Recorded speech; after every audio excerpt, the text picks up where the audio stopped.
নীলিমা, কোথায় তুমি? দেখে যাও নীলিমা, শুনে যাও, দেখো বৃষ্টিতে ভিজে ভিজে এসেছি।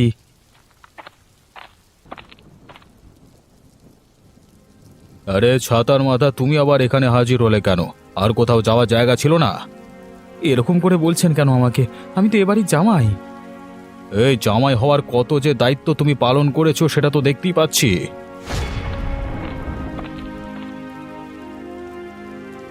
কি হয়েছে বাবা? কি চিৎকার চেঁচামেচি করছে বাড়িতে? দেখ, তোর অকাল কুষ্মাণ্ড বর এসে হাজির হয়েছে বাড়িতে।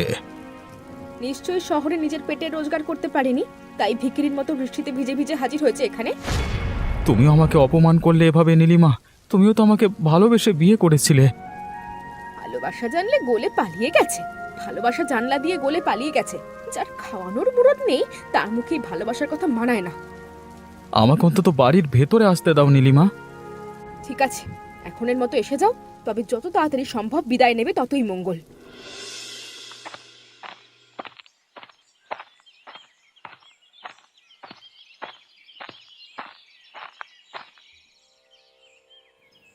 পলাশ, তুমি কবে এলে গ্রামে? আমি তো তোমাকে দেখিনি।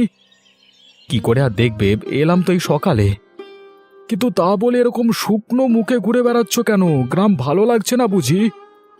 গ্রাম ভালো না লাগলে কি আর গ্রাম দেখতে বের হই? গ্রাম দেখতে বেরিয়েছি মনটা ভালো করবার জন্য। আসলে জীবন ভালো লাগছে না আমার। কি হয়েছে বলো তো তোমার? এত ভাবছো কেন জীবন নিয়ে? ভাবতে হচ্ছে, যে মানুষটা আমার সব জেনে আমার হাত ধরেছিল, আজকে আমার সামান্য ব্যর্থতায় সেই মানুষটা আমাকে সব থেকে বেশি অপমান করছে। কেন, সংসার ঠিক করে চলছে না? হঠাৎ করে চাকরিটা গেল শহরের, ভেবেছিলাম এখানে এসে অন্তত একটু আশ্রয় পাবো, কিন্তু তার বদলে এমন অপমানিত হলাম যে কুকুরেও এমন অপমানিত হয় না। একটা কথা বলবো পলাশ তোমাকে, বড় ভাইয়ের মতো কথাটা শুনবে? বলো না গোপালদা, একমাত্র তুমিই তো শুভাকাঙ্ক্ষী আছো এখানে। নিজেকে প্রতিষ্ঠিত করো, তখন কারোর অপমান তোমার গায়ে লাগবে না, বুঝলে? সেটাই তো চেষ্টা করছি, কিন্তু কোথাও কোনো থই পাচ্ছি না। আরে ভেবে দেখো তুমি কোন কাজটা সব থেকে ভালো পারো। যে কাজটা তুমি সব থেকে ভালো পারো সেই কাজটা লজ্জা শরমের মাথা খেয়ে করতে শুরু করো। একদিন দেখবে প্রতিষ্ঠিত হবেই। তুমি যখন সাহস দিয়েছো গোপালদা, নিশ্চয়ই চেষ্টা করব। এখন আসি, আবার পরে কথা হবে, হ্যাঁ?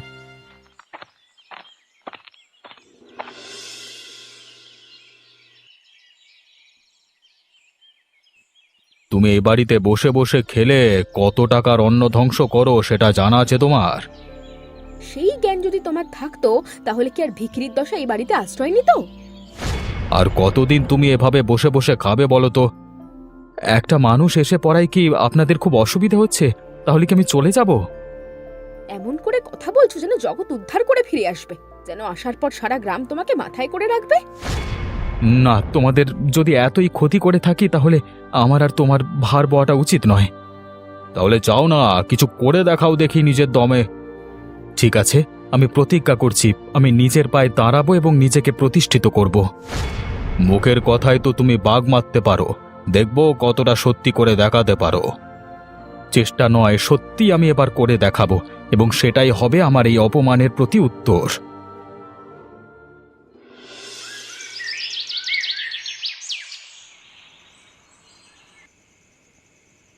তুমি ঠিক বলেছ গোপালদা, কিছু একটা করেই দেখাতে হবে আমাকে। কেন রে, হঠাৎ করে আবার কি হলো তোর? আর এই অপমান সহ্য হচ্ছে না, মনে হচ্ছে আর আমি নিতে পারবো না। এবার একটা প্রতি উত্তর দিতেই হবে, কিন্তু কি যে করতে পারবো কিছুই মাথায় আসছে না। আমি একটা কথা বলি তোকে।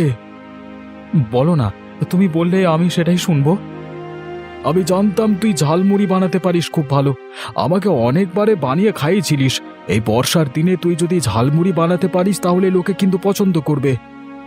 তুমি বলছো? তার জন্য কিন্তু আত্মসম্মান নিয়ে ভাবলে চলবে না।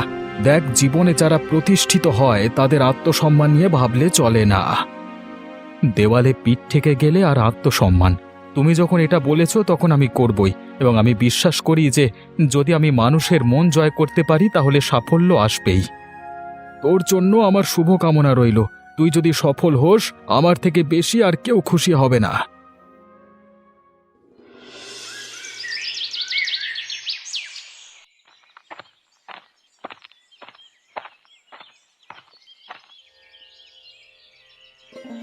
বাড়িতে জামাই রেখেছেন আর দেখছেন না জামাই কি করে বেড়াচ্ছে? কেন রে খগেন, তুই এরকম করে বলছিস কেন? পলাশ কি করেছে? হ্যাঁ, বংশের নাম ডুবিয়েছে আপনার।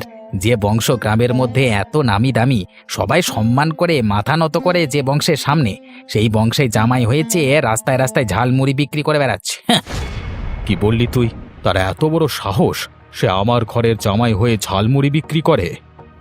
তাছাড়া আবার কি, আমার তো দেখে লজ্জায় নাক কাটা যাচ্ছিল। লোকে বলছে যে অবিনাশ বাবুর জামাই ঝালমুড়ি বিক্রি করছে। অবিনাশ বাবু কি নিকম্মা জামাইকে দুমুঠো খাওয়াতে পারে না? লোকে এই কথা বলছে? বলবে না? লোকের তো এটাই সুযোগ। এই সুযোগে লোক বলবে, এটাই তো স্বাভাবিক। রাগে আমার মাথার চুল থেকে পায়ের নখ পর্যন্ত জ্বলছে খগেন। কিছু একটা কর তুই। শয়তান বাচ্চাটাকে, পলাশকে শাস্তি দে। দেখুন বাবু, একটা পরিষ্কার কথা বলে দিচ্ছি, পলাশকে আমার প্রথম থেকে পছন্দ ছিল না। এখন সে আপনার ঘরে জামাই বলে আমি এতদিন তাকে কিছু বলতে পারিনি। এখন আপনি যখন বলে দিয়েছেন তখন আমি শায়েস্তা করে দেব। সেটাই আমি চাই, যে ওকে শায়েস্তা কর তুই। আর এমনভাবে শায়েস্তা করবি যেন কোনো দিন আর মাথা তুলে দাঁড়াতে না পারে। আমি নিজে ওকে জামাই বলে পরিচয় দিতে চাই না। আর আমি চাই না যে ও ফিরে এসে আবার আমার মেয়ের জীবনটা ধ্বংস করুক। দেখুন বাবু, ভুল মানুষ মাত্রই হয়। আপনাদের জীবনে পলাশ একটা ভুল, আর সেই ভুলটাকে আমি সরিয়ে দেব। তখন দেখবেন সব ঠিক হয়ে যাবে, আপনি নিশ্চিন্তে থাকুন।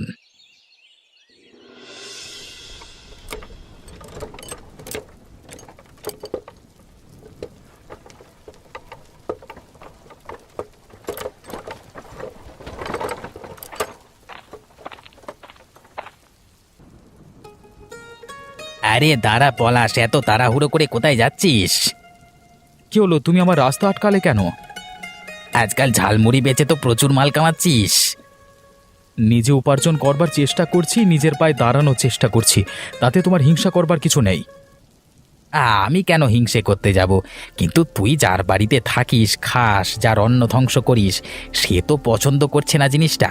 আর কি করে করবে বল? অবিনাশ বাবু আমার অন্নদাতা, সে যদি বলে তোকে সরিয়ে দিতে, তাহলে তো আমাকে কাজটা করতেই হবে, তাই না?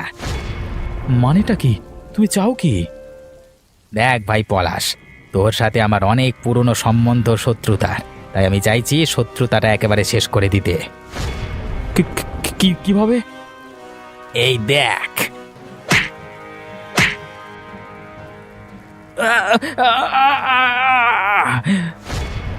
এইবারে এই বৃষ্টির জলে তোর রক্তে মিশিয়ে লাল হয়ে যাবে।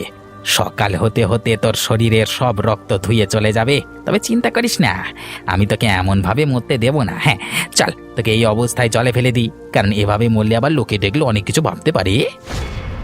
আমাকে ছেড়ে দাও, বাঁচতে দাও আমাকে খগেনদা, ছেড়ে দাও। চল বেটা চল। আমাকে ফেলো না, আমাকে জলে ফেলো না, মরে যাব।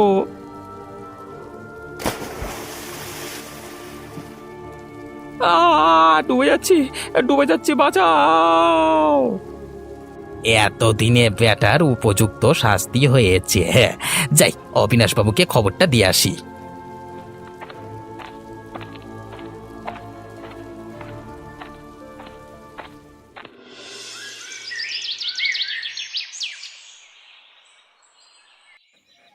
বাবু, কাজ হয়ে গেছে? হয়ে গেছে মানে? খেল খতম? হ্যাঁ একদম। আপনার পলাশ বাবাজি আমার হাতের লাঠির খা খেয়ে জলে তলিয়ে গেছে। বেটা বাঁচবে না, ঠিক জানিস তো। আমার হাতে যে মার খেয়েছে সে বেঁচেছে এখনো পর্যন্ত। যাক, আপদ বিদে হয়েছে। তুই আমাকে শান্তি দিলি রে খগেন।